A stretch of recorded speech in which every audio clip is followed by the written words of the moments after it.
नमस्कार. कधी विचार केला आहे की एका राज्याची मुख्यमंत्री थेट देशाच्या निवडणूक आयोगाच्या विरोधात सर्वोच्च न्यायालयात का जाईल? तेही अगदी ऐन निवडणुकीच्या तोंडावर. आज आपण याच मोठ्या संघर्षाची गोष्ट उलगडून पाहणार आहोत. सर्व काही संपलं आहे आणि न्याय दाराच्या मागे उभा राहून रडतोय. हे शब्द कोणा सामान्य माणसांचे नाहीत, तर पश्चिम बंगालच्या मुख्यमंत्री ममता बॅनर्जी यांचे आहेत. आणि त्यांनी हे कुठे म्हटलेत? तर थेट देशाच्या सर्वोच्च न्यायालयात. या एका वाक्यावरूनच या प्रकरणाचं गांभीर्य आणि त्यांची हताशा आपल्या लक्षात येते. पण मग प्रश्न पडतोच की ममता बॅनर्जींसारख्या देशातल्या एका सगळ्यात पॉवरफुल मुख्यमंत्र्यांवर अशी वेळ का यावी? त्यांना सर्वोच्च न्यायालयात जाऊन अशी कळकळीची विनंती का करावी लागली असेल? चला, ह्या प्रकरणाच्या खोलात शिरून हेच समजून घेऊया. तर मग या लढाईची सुरुवात झाली एका मुख्यमंत्र्यांच्या याचिकेने. पाहूया नक्की काय घडत गेलं. ही घटनांची साखळी पाहिलीत किती वेगाने घडली आहे. म्हणजे बघा, फक्त 3 दिवसांचा खेळ. 2 फेब्रुवारीला निवडणूक आयोगासोबत बैठक होते. दुसऱ्याच दिवशी 3 फेब्रुवारीला दिल्लीत प्रेस कॉन्फरन्स घेतली जाते. आणि 4 फेब्रुवारीला तर त्या स्वतः सुप्रीम कोर्टात युक्तिवाद करायला उभ्या राहतात. यावरूनच आपल्याला कळतं की हे प्रकरण किती अर्जंट आणि गंभीर होतं. मग नक्की आरोप तरी काय होता?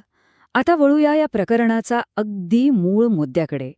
तो म्हणजे मतदार यादीतून मोठ्या प्रमाणावर नावं गायब झाल्याचा आरोप. पहिलाच आकडा बघा, आणि तोच धक्कादायक आहे. तब्बल 58 लाख. आरोप असा आहे की इतक्या प्रचंड संख्येने मतदारांची नावं पश्चिम बंगालच्या मतदार यादीतून सरळ सरळ वगळण्यात आली. आणि गोष्ट इथेच थांबत नाहीये. पुढचा आकडा तर त्याहूनही मोठा आहे. जवळपास 1,04,00,000 लोकांना एका विचित्र कारणामुळे नोटीस पाठवली गेली. ते कारण होतं लॉजिकल डिस्क्रिपन्सी. म्हणजे ह्या लोकांवर सुद्धा मतदार यादीतून नाव कापलं जाण्याची टांगती तलवार होती. आता तुम्हाला प्रश्न पडला असेल की ही लॉजिकल डिस्क्रिपन्सी म्हणजे नेमकं काय? तर हा सगळा कम्प्युटर अल्गोरिदमचा खेळ आहे. म्हणजे समजा आडनावाचा स्पेलिंगमध्ये थोडासा फरक आहे, जसं की बॅनर्जी आणि बंदोपाध्याय, किंवा लग्नानंतर एखाद्या स्त्रीचं नाव आणि पत्ता बदलला. अशा अगदी साध्या आणि किरकोळ गोष्टींना चूक म्हणून पकडलं जात होतं. आरोपानुसार ही सगळी प्रक्रिया 3 सोप्या पायऱ्यांमध्ये चालत होती. पहिल्यांदा एक AI अल्गोरिदम अशा तथाकथित चुका शोधून काढतो. मग त्या लोकांना धडाधड नोटीस पाठवल्या जातात आणि तिसऱ्या पायरीत अनेकदा त्यांची बाजू ऐकून न घेता, कोणतीही योग्य सुनावणी न करता त्यांची नावं थेट मतदार यादीतून गायब केली जातात.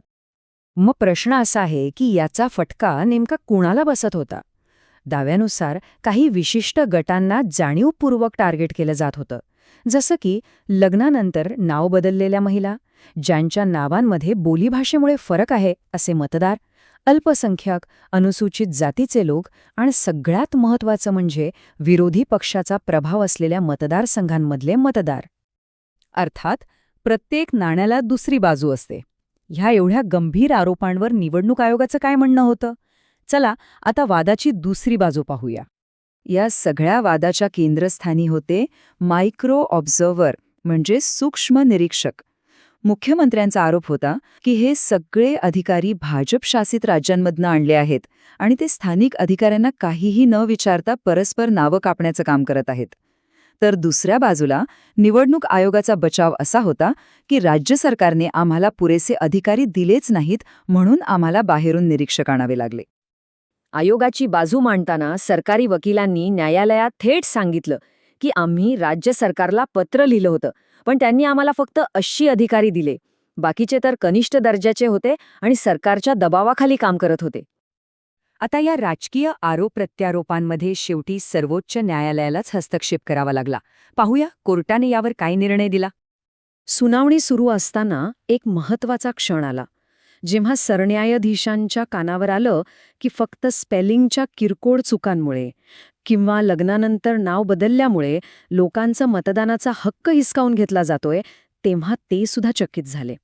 त्यांचे शब्द होते, असं होऊ शकत नाही. यानंतर मग न्यायालयाने काही ठोस आणि महत्त्वाचे आदेश दिले. त्यांनी स्पष्ट सांगितलं की नावातला फरक ही खरी चूक आहे की फक्त बोलीभाषेमुळे आलेला बदल आहे, हे आधी तपासा.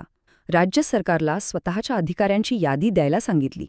अधिकाऱ्यांनी संवेदनशीलपणे काम करावं असं सुनावलं आणि निवडणूक आयोगाला उत्तर देण्यासाठी आठवड्याभराचा वेळ नाही तर फक्त 1 दिवसाची मुदत दिली.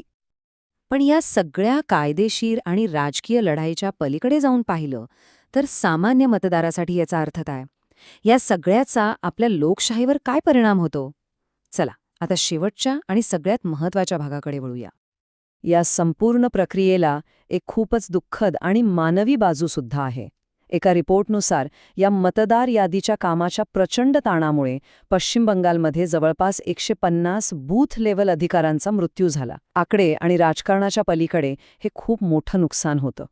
आणि म्हणूनच हे सगळं प्रकरण आपल्याला एका खूप मोठ्या आणि मूलभूत प्रश्नासमोर आणून उभं करतं की जेव्हा मतदार याद्या माणसं नाही तर अल्गोरिदम ठरवायला लागतात तेव्हा आपल्या मतांवर आणि पर्यायाने आपल्या लोकशाहीवर खरं नियंत्रण कोणाचं असतं याचा विचार करण्याची आज खरंच गरज आहे.